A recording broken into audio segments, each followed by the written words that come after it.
Greetings. Welcome back to my world of modeling. I'm Dan here, as always, and in today's video we're going to be talking about scratch building a modern pivoting style air hose for a box car, similar to this TBOX shown here. Now this is one of my pre-finished cars, and this is a good example of the kind of air hose that you see on these modern box cars.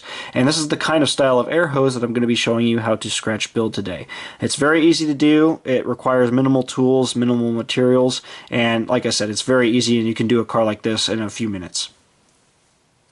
Starting off, here is the stock Atlas car out of the box, and there's a lot of great things to say about this car. If you guys want to, I did make a review on this box car. It has many nice details. However, the most obvious thing that it does not have is air hoses. Now, I think this is an important detail, especially for a quality car like this out of the box, and for the price point, it really should have these hoses, and honestly it's a disservice to the look of the model not having these hoses. But we are modelers, we're used to having to approach challenges like this as they come up, and we can always find solutions to these kinds of problems. And in this 10-minute video I'm going to show you guys how I actually go about making these hoses. But we're going to be able to really enhance this box car with these details. Now, step one is actually modifying the couplers, and this is something I really highly recommend you do with any of these modern boxcars, is to use the Kadee long shank couplers. They generally use a long shank, similar to what you see on auto racks, steel coil cars, for example. I just basically get a pair of them like these, and the most important thing here is to remove the trip pins, and this is going to be pretty much very, very important.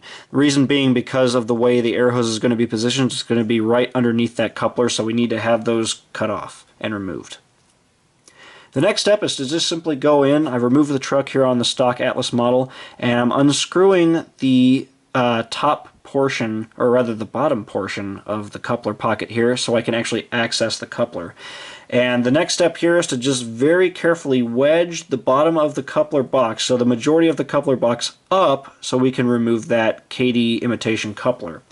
Now, I actually forgot as I was filming this, but I was about to test fit this coupler. There is a little spring shim inside the coupler box that we have to remove. And this is on the Atlas cars, not the Athearn ones, but on the Atlas cars they do have those. So all I've done here is I've removed both the stock older couplers, and I've removed that little spring plate, and now I'm going in and I'm test fitting the Kadee long shank in there to make sure it's actually going to fit properly. And as you can see, it does fit in there nice and snug. However, the big thing is final readjustment of the actual bottom plate there. It would be the bottom from where I'm looking at, but technically it's the top plate. It's kind of confusing here, but you can see I'm just making sure that I get that bottom piece adjusted so that it'll actually allow me to snap the coupler box back down and firmly in place. Then it's just a matter of test fitting the coupler and installing the screw. Now, moving on to materials. Here I've cut out two little pieces in particular. These are 0.20-inch styrene notched with a little triangular cut. And here you can see they're very tiny, but these are going to serve as brackets for the air hose on the coupler pocket. Next up, we're going to be using Athearn bulb wire, and this is going to be the most important material here. This is what we're going to be making the actual hose from. Not the pipe that leads out over the coupler, but the hose portion. So, in this case, the Athearn bulb wire is really nice. It's very easy to bend and flex. It's superb material. I recommend you use the newer Athearn bulb wire though, not the older, because the older style bulb wire, anything like post 2009 and earlier than that, is too thick. You need to use the more modern bulb wire. And if you use it, you can make all kinds of nifty little pieces with it. Now, for any of you guys who want a little bit more detail with this hose, you can actually use a part like this. This is a Kadee air hose, but you can also use a Detail Associates or a cow scale type air hose for this. The benefit here is that you'll have that angle cock with the little valve on it, and you'll also have that full pipe that you can glue to the coupler box. All you'd have to do is simply cut off the hose portion and leave the rest to be installed on the car. That's a nice way of doing it. Now, in this particular case, the method that I am actually using is to use some wire to actually make the pipe.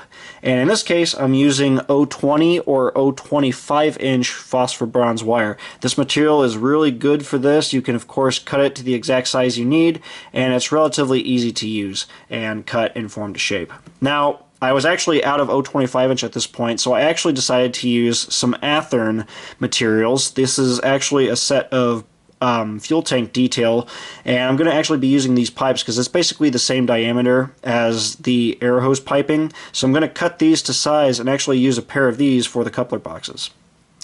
Now what I've done is I've cut it to length, and essentially I'm just dipping this piece in a little bit of glue. You can see the rough length. It doesn't need to be super long because most of that's going to be hidden by the truck being there anyway, and of course the wheels. All you got to do is glue this piece in place regardless of what material you choose. Just glue it in place, leave a little bit of room at the end. Now, next up, while we have glue out, we're going to go ahead and glue those little brackets that we made from the 020-inch styrene. And we're going to go ahead and glue these to the very end of the coupler box, right underneath that coupler after it's been centered. Now, it needs to be dead center for this to work. So here you can see I'm positioning it, and it's also positioned at a very slight angle to allow the hose to run through it.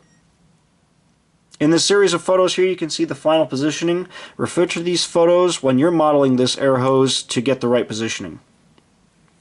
Now next up, we're going to go ahead and prepare a portion of wire for the air hose section of this project. So what I'm doing is I'm taking a pair of modeling tweezers and I'm going to just grab the very end of this material, and next I'm going to make a downward curve. So I'm going to make a pretty sharp drop angle, because remember, the hose in real life bends back underneath that coupler pocket and then runs out underneath the coupler. So I've bent it back, and then next up is to then bring our boxcar into the shot here again. I'm going to take some full strength super glue, CA adhesive, and I'm going to just glue the very end of the hose, and I'm going to butt it right up to our pipe. Make sure everything's nicely lined up here. You can see I was kind of struggling a little bit with the final positioning. I had to pull it back up and make some readjustments. But once you get it centered where you want it, let it tack up, and then you can let go of it and let it firmly dry in place before the next step. Now in this next series of photographs, you can see actually how I bend the wire back. Notice that I'm centering it as I go, but I'm bending it very far back over the pocket and then back over into that bracket. I glue it at the bracket and then let it run directly underneath our KD coupler. Again, you notice that it's centered perfectly here. Next up is to go ahead and trim it to its final length, and I actually use a pair of nail clippers. These come in really handy for these kinds of projects. I just nip it to size, and then I can just do some final positioning to just make sure it's 100% exactly where I need it to be.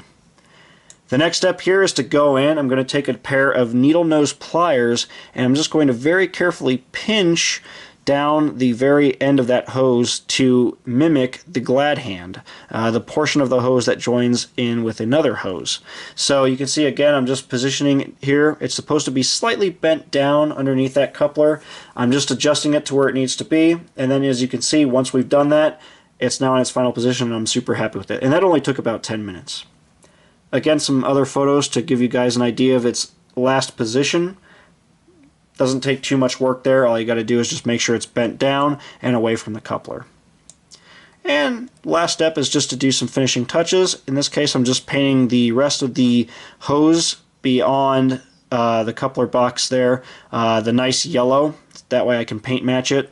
All I'm doing there is just painting the box. All you got to do is just make sure that you have that all covered up. And of course, don't forget to paint that little bracket there, being careful not to get any of that yellow on the hose itself.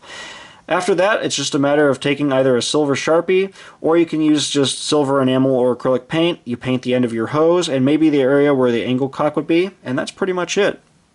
Here you can see we now have the finished model, and it just looks absolutely stunning with that part installed. It's very simple to do, it was very easy, and hopefully this will inspire you guys to try this on your models.